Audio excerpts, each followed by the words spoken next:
Yeah!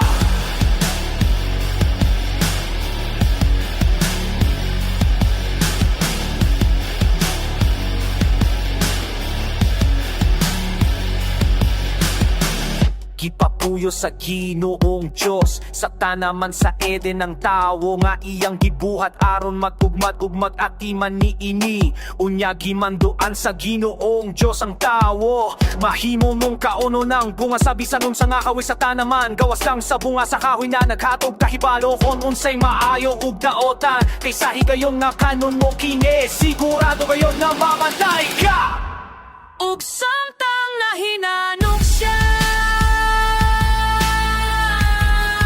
gikuha sa Ginoong Diyos ang usa sa iyang mga tusod. Ug unya ibalik ko kibot ang bahin nga gikuha niini.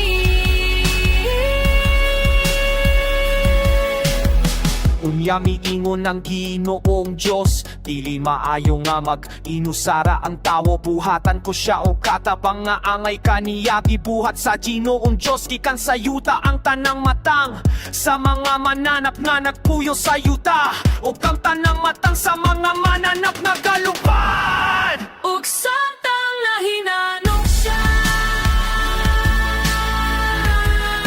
gikuha sa Ginoong Diyos ang usa sa iyang mga tusod. Ug unya ibalik ko kibot ang bahin nga gikuha niini.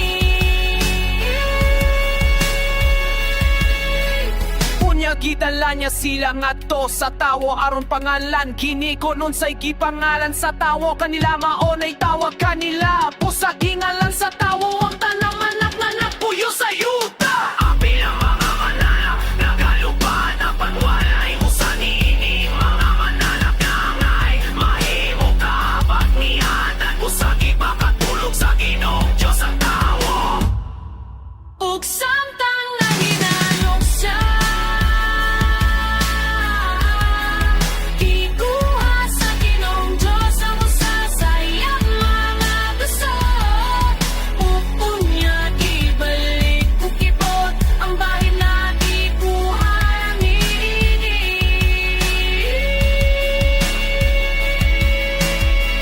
Ang gusto nga gikuha gikan sa lalaki, gibuhat sa Ginoong Diyos na usa ka babaye. Ug gidalan nga kini sa lalaki.